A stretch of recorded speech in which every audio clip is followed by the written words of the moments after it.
Justice Gavai, justice Surya Kant, justice Vikram Nath, justice Maheshwari, justice నాగరత్నంతో కూడిన supreme court collegium దేశవ్యాప్తంగా 21 మంది హైకోర్టు న్యాయమూర్తులను బదిలీ చేస్తూ సిఫార్సు చేసింది. ఇందులో ఏపీ హైకోర్టుకు సంబంధించి గతంలో మద్రాస్ హైకోర్టుకు బదిలీ అయి వెళ్లిన జస్టిస్ భట్టు దేవానంద తిరిగి ఏపీ హైకోర్టుకు రానున్నారు. ఇది ఒక ఆసక్తిగల పరిణామం. ఈ సందర్భంగా గతంలో ఆయన మాట్లాడిన ఒక వీడియో ఇప్పుడు ఇంటర్నెట్లో వైరల్గా అవుతున్నది. అయితే ఈ పుస్తకం ముందు భాగంలోనే 75 సంవత్సరాల స్వతంత్ర భారతంలో తెలుగువారి ప్రగతి అని ఉంది. ఏంటి ప్రగతి? కొన్ని విషయాలు నిజంగా మాట్లాడుకున్నాం. 75 సంవత్సరాల తర్వాత మన తెలుగువారి పరిస్థితి ఏమిటి? ఒక్కసారి పునరాలోచన చేసుకుంటే గొప్పగా చెప్పుకోవచ్చు. మన తెలుగు భాషలో ఉంటుంది స్వకుచ మర్దనం అని. ఆ విధంగా తప్పితే ఏమిటి సాధించాం? ఈరోజు తెలుగువారికి, ప్రత్యేకించి ఆంధ్రులకి ఇది మన రాష్ట్ర రాజధాని అని చెప్పుకునే పరిస్థితి ఉందా?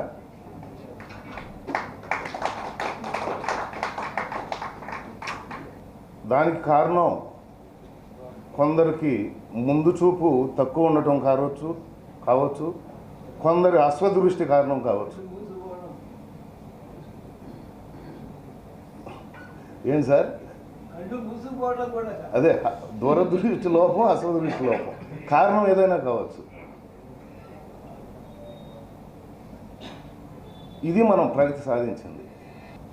మా చిన్నమ్మాయి డిగ్రీ ఢిల్లీలో చదువుకుంటానంటే ఒక మంచి కాలేజీలో సీట్ వచ్చింది. ఇంద్రప్రస్థ కాలేజ్ ఫర్ ఉమెన్ అని లోక్సభ స్పీకర్గా చేసిన మీరా కుమార్ గారు ఇటువంటి వాళ్ళంతా చదువుకున్న కాలేజీ. అన్ని రాష్ట్రాలకు సంబంధించిన విద్యార్థులు అక్కడ చదువుతూ ఉంటారు.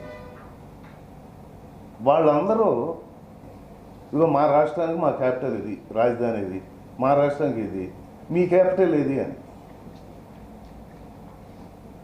మన పిల్లలు కూడా తల వంచుకునే పరిస్థితిలో మన తెలుగు జాతి ఉంది ఈరోజు.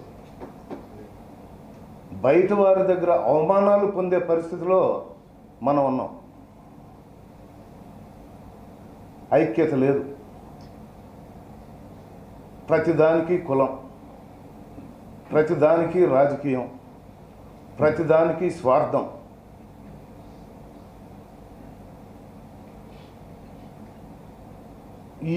ఇటువంటి అవలక్షణాలు మార్చవలసిన బాధ్యత, మార్చే అవకాశం వారి రచనల ద్వారా రచయితలకే ఉంది.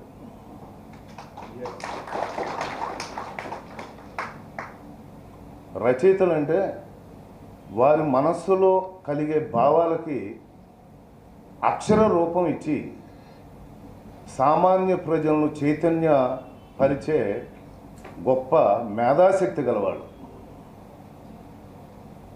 వారి మేధాశక్తి 10 మందికి ఉపయోగపడి వారిని చైతన్యపరిచి ఎవరెవరైతే ఇటువంటి స్వార్థపూరిత అశ్వదృష్టితో ఉంటున్నారో అటువంటి వాళ్ళందరినీ కూడా ఒక రకమైన మార్పు కలిగించే శక్తి ఈ రచనలకే ఉంది.